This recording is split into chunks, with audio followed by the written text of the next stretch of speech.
These ruins located in China's southwest province may just provide archaeologists clues on their past. Very recently, this past year as a matter of fact, new artifacts were found, a total of 534 relics. These cultural staples made of bronze, gold, ivory, a couple of these relics have been turning heads and raising eyebrows. This 3,000-year-old bronze figure, for example, seems to be holding an ancient wine vessel, and this relic stands a little over 1 meter. These ruins were luckily discovered during a refurbishment of a primary school. The Sichuan Provincial Cultural Relics and Archaeology Research Institute found over 80 tombs, 60 ash pits, and 10 building zones, all of them dating back to the Western Zhou dynasty, so back around 770 BC. Researchers have been examining this site for a couple years now, and although the people of Shu left little to no detail on their culture, we're finding all these artifacts that tell us a story. Like for example, the 1 pound gold mask found in one of the 6 sacrificial pits. So we're getting there, one beautiful relic at a time. Number 9, seahorses. Ancient Chinese medicine was kind of incredible. Honestly, they had like a kind of sixth sense when it came to how certain things might work. Some of them were pretty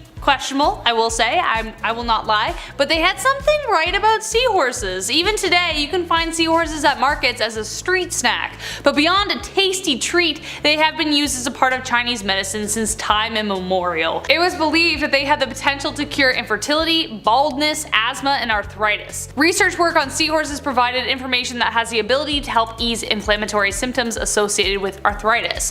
A peptide derived from the seahorse species Hippocampus cuta proved to be effective towards chondrocyte cells, so they were kind of right. It did do something. Number 8. Magic mirrors. Because of horror movies, it's hard for me to open and close a bathroom mirror. I can't do it. They always do it so slow in the movies as well. I'm like, ugh, just slam it. But in ancient China, mirrors were considered a good omen, actually. So much so that after a loved one passed, a mirror was often hung on the ceiling of the burial chambers, you know, to prevent evil spirits from ruining your beauty sleep. If you encountered an evil spirit, the first place you would have to go is near one of these ancient mirrors. So when archaeologists found these 2,000-year-old ancient artifacts, one of these mirrors was still able to reflect images. The world's strongest Windex, there we go. We found more than 80 of these, so it's quite important back in the day. Inscriptions were also left on these mirrors as well, like family wealth, eternal joy, anything to preserve their memory. I would much rather have a giant mirror than a tombstone after I pass away, but it's gotta be a funhouse mirror, because any other mirror is scary. And also, I can't get my hands on these ones. They're a little bit, they're slim pickings, only 80 of these. Number 7, Jian Wen. This kind of gives off Anastasia vibes a little. A prince thought to be alive after he was destroyed in a fire. In 1402, the Ming capital of Nanjing, a fire was smoldering beneath political strife. The capital was invaded by the emperor's own uncle, Zhu Di. He later accused his own nephew of being corrupted and lying to the people. Finally, the storm that had been brewing for years erupted. A rebellion was launched by his uncle with the aim of getting rid of the emperor's ministers and for Di to take power. He destroyed the palace by fire while the emperor was still inside. 3 bodies were recovered from the wreckage, assumed to be the bodies of Jian Wen, his empress, and their eldest son. His uncle soon declared himself emperor, but the people believed that Jian Wen had escaped. Rumors that he smuggled out just in time and was living as a monk somewhere else in China circulated. His uncle tried to erase any trace of his legacy, but the people remembered, just kind of like Anastasia. Yeah. Number 6. Ancient seismograph. Zhang Heng, a Chinese astronomer and a mathematician born in 78 AD, created the world's first seismoscope in 132 AD, and it's absolutely weirdly gorgeous. I mean, look at this thing. So what would happen was, Heng figured this out, that when an earthquake hit, this pendulum inside the urn would move, as do most things during an earthquake, and in turn, when it picked up vibrations, it dropped a ball out of the mouth of the ancient metal dragon. The ball then falls into one of the mouths of a metal frog, making a beautiful but concerning clang sound.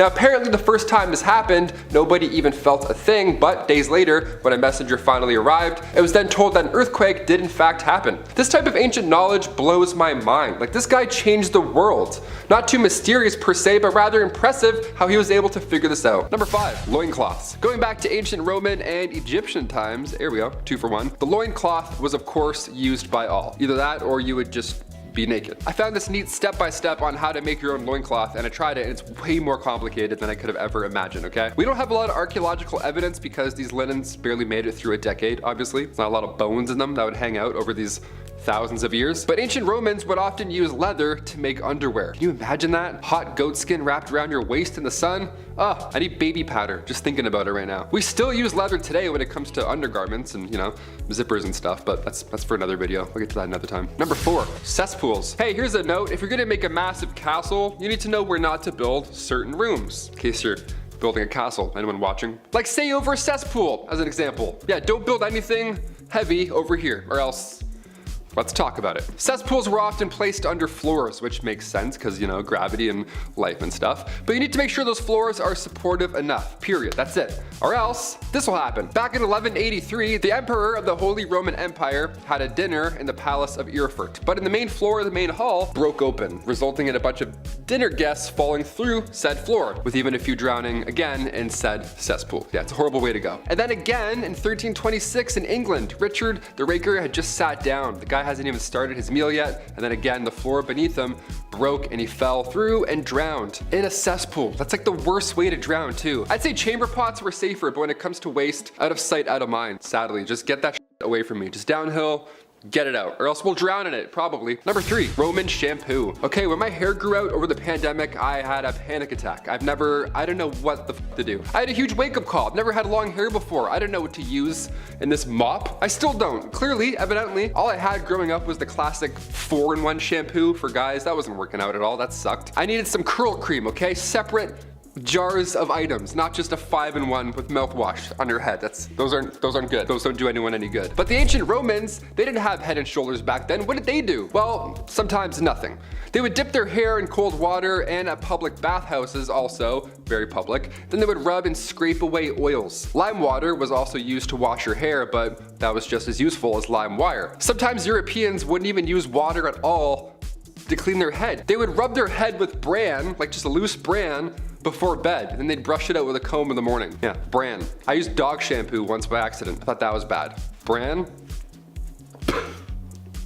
Be so itchy, I wouldn't sleep a wink. Number 2, ancient socks. Somebody got me socks over the holidays as a gift, and let me tell you, last year, I became a man. I was like, thank you, I actually love this. This is now the best gift of my life. Socks and lip balm, that's it. I don't want a PlayStation, get lost. Socks in ancient Greece, first of all, they weren't, you know, the ankle socks. There weren't Vans skateboarding socks. There weren't the weird grippy ones that kids have. Where were those growing up, first of all? Not even close. Socks came around in the 8th century BC, and it was made fresh from animal hairs. This led to Romans tying animal skins around their feet, and then, you know, tying it more and more and more and higher. Anything to keep it there. Now cut to the 2nd century AD in ancient Rome, the sock game finally got real. Romans began using fabrics instead of animal skins. It was now softer, it was lighter, and then later in the 5th century, socks were worn only by the most holy, which is kind of ironic because socks have holes in them. You get the joke, there it is. Socks were associated with the church. They were considered a symbol of purity. Socks would go all the way up your leg back then.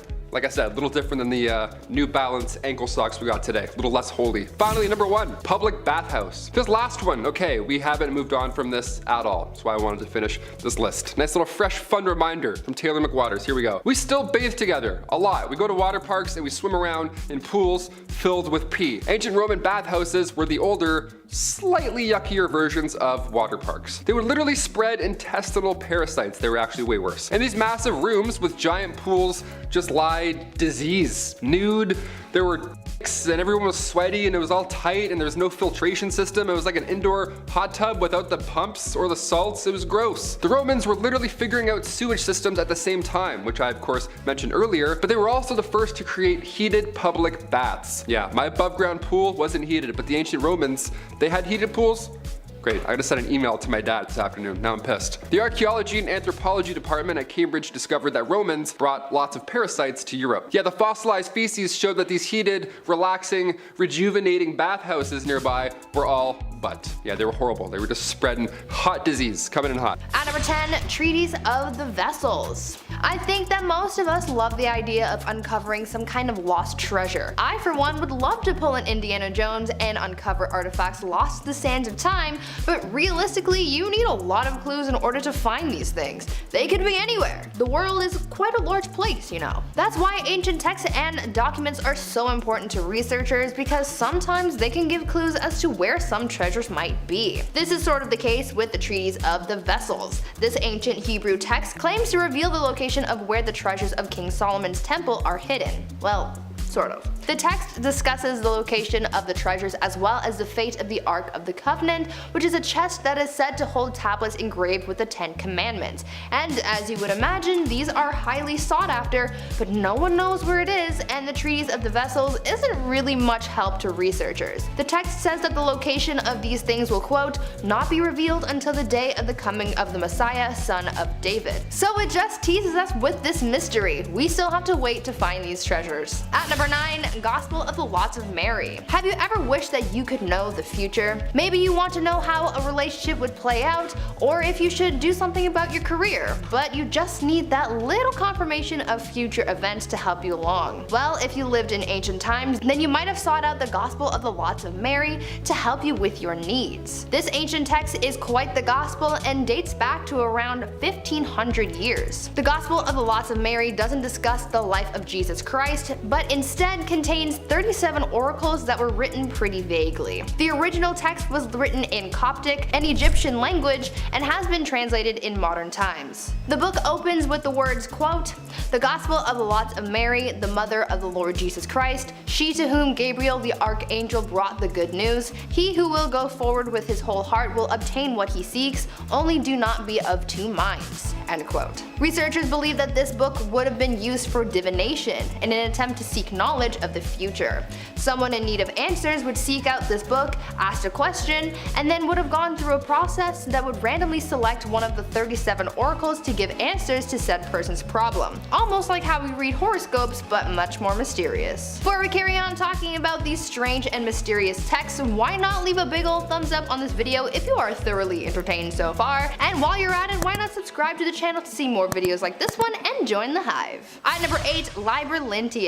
This next ancient text almost counts as a hidden message because of where this text was found by researchers. The Liber is an ancient text written in Etruscan, a language that was used in Italy in ancient times. What makes this text so mysterious is the fact that it was found preserved in the wrappings of an Egyptian mummy that dates back around 2200 years. This ancient text's meaning isn't exactly clear, partially because the Etruscan language isn't fully understood, but researchers believe that the written text on the mummy's wrappings are of a ritual calendar. More research is needed to fully decipher this mysterious text, but it's a really cool find nonetheless. At number 7, Gospel of Judas. Guys, we might have quite the plot twist on our hands, and it's all thanks to this mysterious ancient text. Researchers found a 3rd century text that they called the Gospel of Judas, and after being translated, might have revealed an alternate version of an event from the Bible. Originally written in Coptic, the Gospel of Judas seems to be a depiction of Judas Iscariot,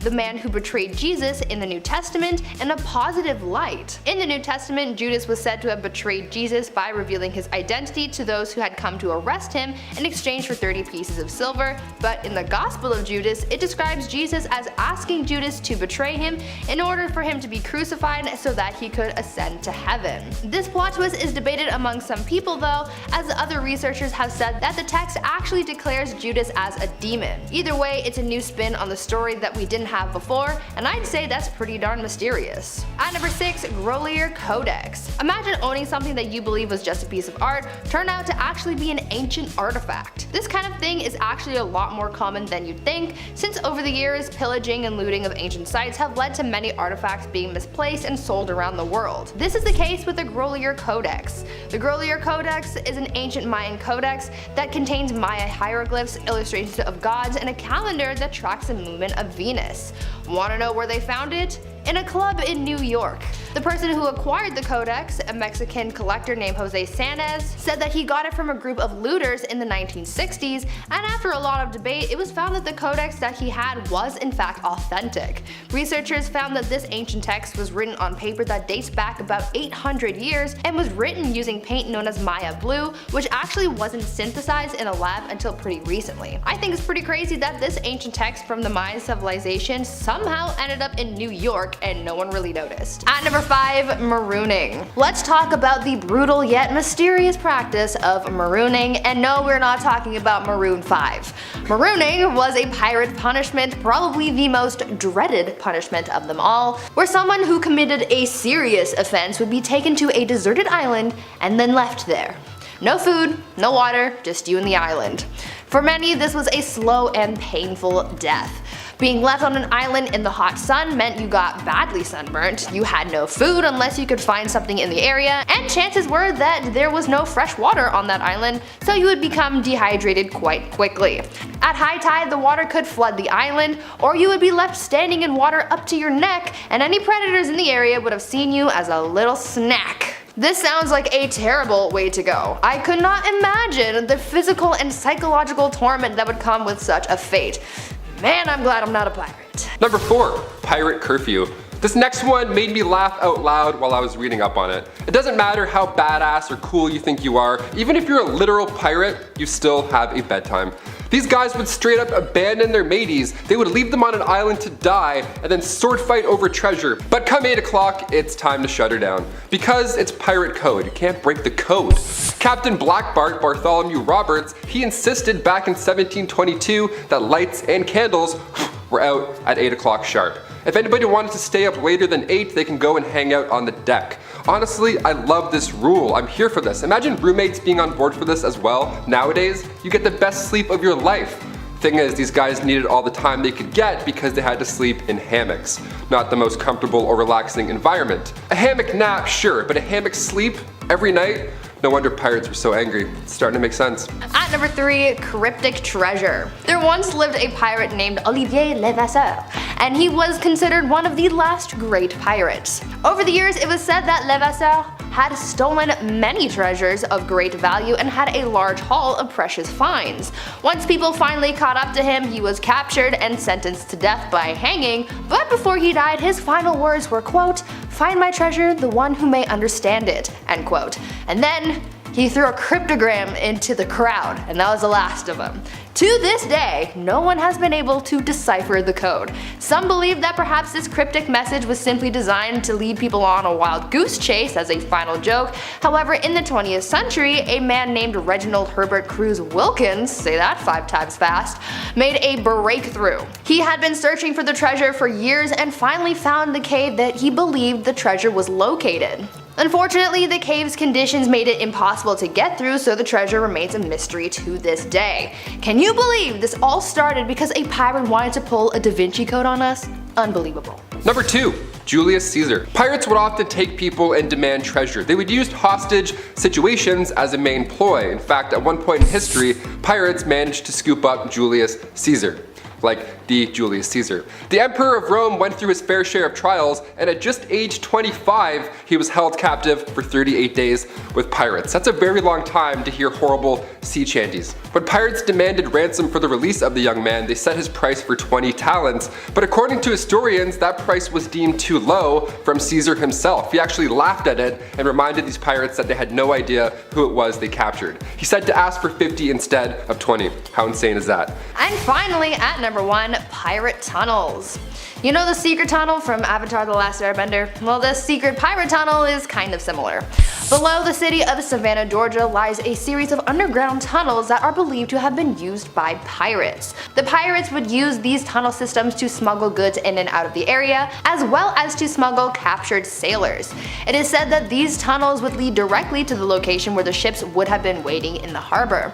Apparently, there is a tunnel that led from a building in town known as the Pirate's House all the way to the river where small rowing boats would have been waiting. It has also been theorized that the Sons of Liberty, a group of people who strongly opposed the British government, would also use these pirate tunnels to meet up and have a little shindig. There are so many mysteries that surround these pirate tunnels, and many of them remain unsolved. Kicking off the list at number 10, the bird. The bird is not the word. It's actually pretty offensive. To flip somebody the bird or to flip somebody off, of course, means to give them the middle finger. What are these little troublesome guys right here, one of these blurry dudes right here? Do we even know why we do this? I mean, I don't recommend it because obviously you'll get in a heap of trouble from whoever's on the other end, the receiving end of said finger. But giving somebody the middle finger comes from the 4th century BC in Athens. The philosopher Diogenes expressed how he felt to visitors about Demosthenes. He described him by making a, well, you guessed it, a middle finger. It's a phallic gesture. The middle finger is supposed to be your, your bird, for lack of a better term, and the surrounding curled fingers are meant to be the other things that are around said thing on the body. I'm trying not to say what I really want to say here, but the bird is meant to, it's supposed to be one of those. The more you know. Ancient Greek history. Who would have thunk? Number 9. column wars. While the Greeks were going head to head with the Turks, they were fighting over their independence, of course, and the Greeks had the upper hand at Acropolis one day. They were surrounding their enemy and they had this stronghold in their grasp, and the Turks at the same time were running out of ammo and options. They then began to break apart the marble columns around them, just smashing them to pieces, just breaking them as fast as they can to try and get lead from inside and use that as ammo. Now, as the Greeks witnessed the destruction of their Parthenon, they panicked, obviously. They said, here, just take ammo instead. Whatever you do, just don't break those columns. We can keep fighting. In fact, we'll supply you the ammunition, just don't break those columns. And they did. The 1821 Greek War of Independence. Here you go, Ottoman Empire, take this lead. Now we can fight, let's do it. It's like when you're at a house party, they're like, just fight each other, just don't put a hole in the wall. I'll be grounded, seriously. I can't fix that, I don't know how to. Number 8, zombies. It doesn't matter what the context is, zombies are always scared. Whenever we talk about ancient Egyptians, we break down the process of mummification.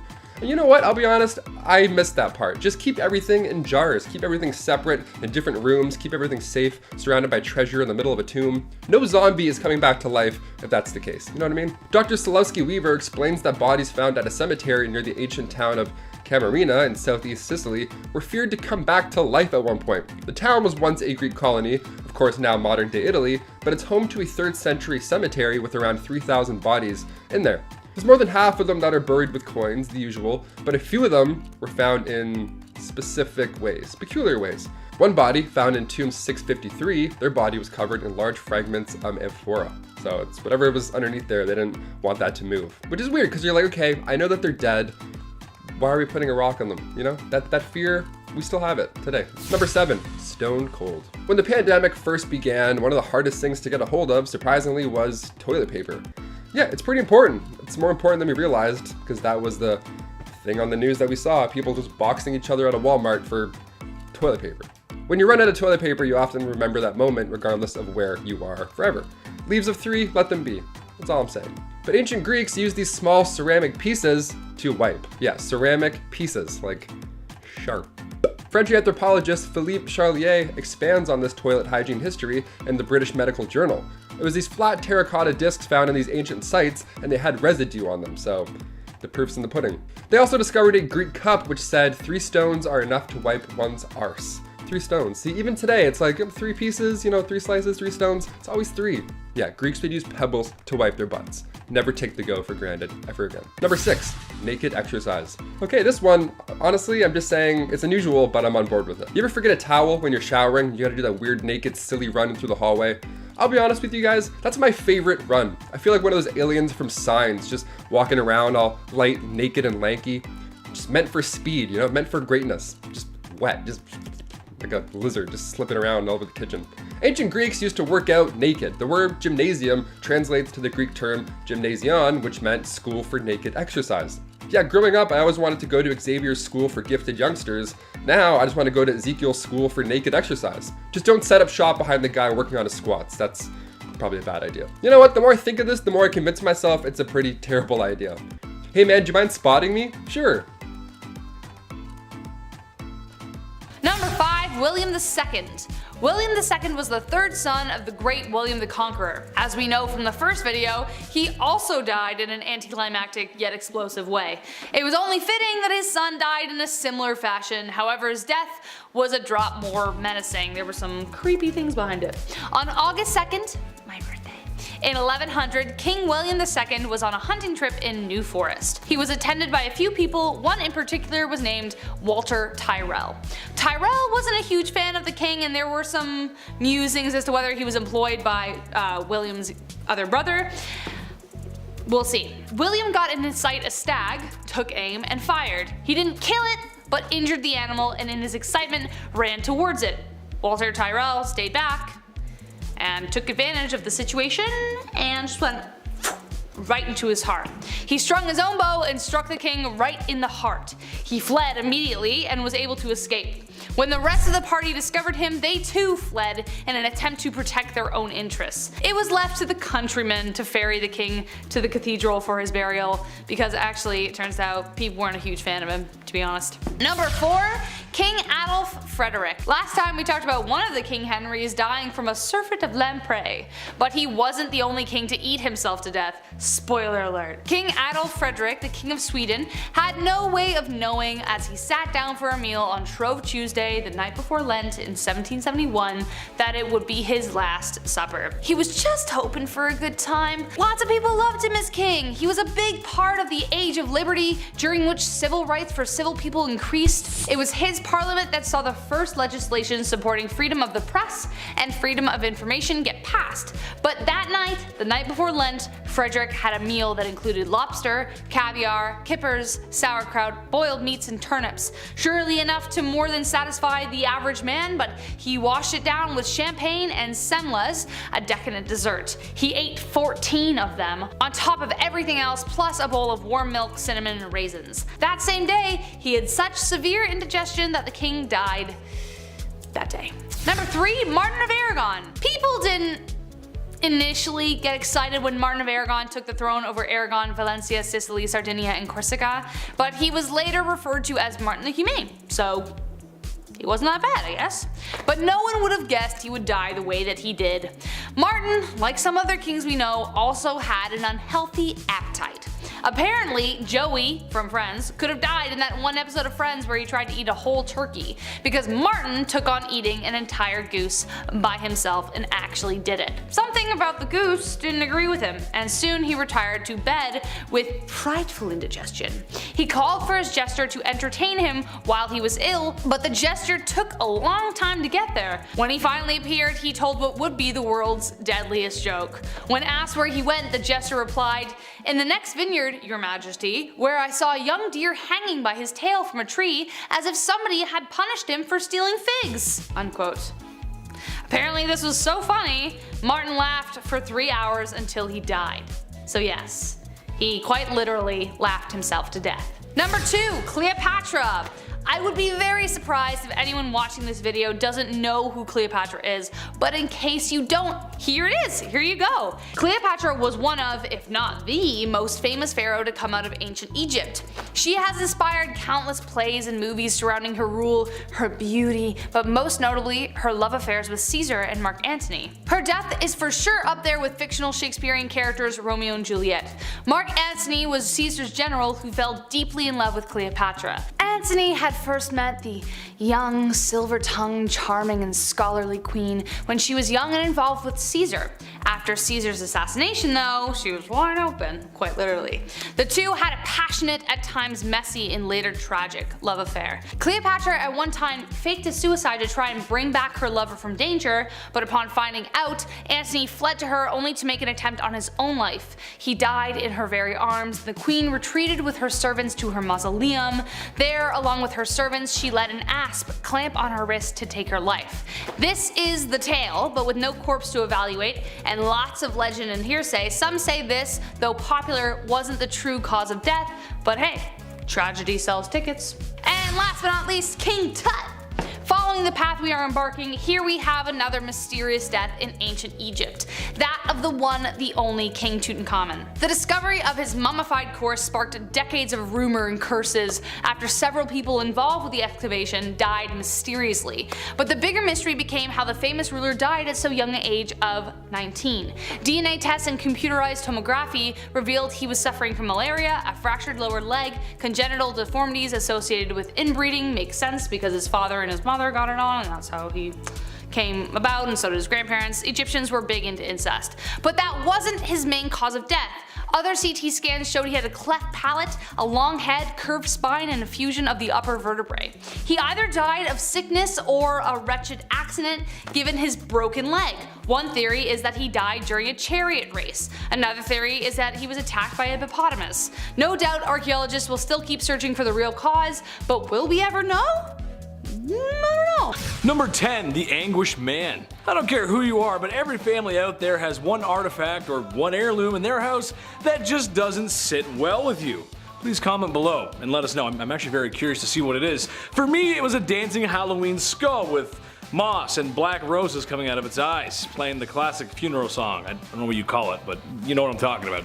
Speaking of funerals, that's probably where the Anguish Man came from. I'm just taking a guess. The Anguish Man is a painting of a man in anguish, or some sort of distress, and I'm not just saying this to be funny, but the painting is 100% bona fide scary. What's more unusual than that is that no one is sure of its origin or creator. The current owner of the painting says he got it from his grandmother, and the knowledge train stops there. No one knows where it came from. And seriously, look at it, it's scary, it's terrifying, I don't like it. I'm gonna walk off now, scared. Number 9, the Goddess of Death statue. Well, that's quite the name. Okay, let's talk about it, shall we? For starters, it doesn't look like anything menacing, which makes the tale that much more convincing, if anything. It looks like one of those Crazy Bones. Remember Crazy Bones from the late 90s? So good. I had all of them. Put them in my mouth all the time, weirdly. It's like the suck on some Crazy Bones. This cursed ancient statue from 3500 BC was unearthed at Lempa, Cyprus back in 1878. The limestone was dated quite a while back, and the statue, as far as origins go, is a complete mystery. But many historians believe that it was once a fertility statue, or it represented a goddess whose name has now been lost in time. The statue has gone through numerous families, with tragedy following closely behind. Hence the, curse aspect of this list. Lord Elephant had the statue for around 6 years, and during that time, all 7 of his family members bit the bullet. Second owner, Ivor Minucci, same thing, entire family just wiped out, this time only within 4 years. Lord Thompson Noel, entire family, also 4 years, and then finally the statue had belonged to the late Sir Alan Biverbrook and his family. And you can probably guess what happened within a few years. Number 8, Cursed Amethyst. A beautiful purple amethyst stolen from India. Worth a fortune and would make an excellent addition to any jewelry collection. Trouble is, there may be something wrong with this gorgeous gem. Cursed, that is. The first gentleman to appropriate this gem quickly became ill afterwards and passed away. The gem was then given to his son, who also became ill and croaked. The gem kept passing hands as the story goes on, until it came to the possession of a man named Edward Heron Allen, who was so convinced of the gem's dark powers, he stored it in a bank vault and put it in 7 lockboxes, just to make sure. It's kind of like the babushka doll from hell. He also left strict instructions to take out the gem 33 years exactly to the day that he put it in, and a warning for anyone who dares possess such an item. It now sits in the Museum of Natural History. I'll keep my distance, thank you very much. Number 7, the baker's wedding dress. Why is it in so many horror films the ghost is always a lady floating around in a white wedding dress? Mix it up a little, I don't know. Maybe a bridesmaid's gown wouldn't hurt. Maybe something red, something a little pizzazz on it, I don't know. Been watching a lot of RuPaul's Drag Race. Throw some glitter on something, I don't know. They're always taken out before their wedding night, it seems. Or apparently they're taken out over a vase. Back in 1849 in the small town of Altoona, Pennsylvania, Elias Baker and his wife Hetty lived in the Baker mansion. They had 2 sons, 1 daughter, and a baker. Anna had fallen in love with one of her father's employees, another steel worker, but her father wouldn't allow the relationship to really, take off. Anna vowed to never marry again, and she locked herself in her room. When her father passed away in 1848, she went to go find her true love, but he had since settled down. So she spent the rest of her days behaving erratically, She was upset, rightfully so. Her father didn't let her have her true love, and now her soul still haunts that same wedding dress today. Not just the dress too, the mansion is haunted as well, and guests would report furniture and vases moving around all the time. That's not bad as far as hauntings go. If you ask me, moving couches? That'd be great. I have a bad back. I would love some help. Really, thank you. Anna, grab the side. Let's go. 1, 2, 3. Number 6, the Crying Boy. Another painting, I know, but this one is extra creepy. So basically there's this very popular print of a painting. It's a boy, he's crying. Oh, I know, who would want that though, seriously. There's different versions of it, but originally done by Bruno Armilio. Well, we don't talk about Bruno because his painting had some serious creep factor going on. Besides the fact that it's a crying young man who's peering into the very depths of your soul, firefighters began to notice a pattern when putting out house fires. There's a connection here, hold on, stay tuned. No smoke alarms, leaving the stove unattended, and this painting were common. I wonder why, except the painting was never damaged in any of these fires. And after putting out a few houses, and the same painting keeps showing up and keeps surviving the said fires, that's strange. That's weird. As it turns out, the print had flame retardant chemicals in its production, thus protecting it. Maybe just don't bring it inside though.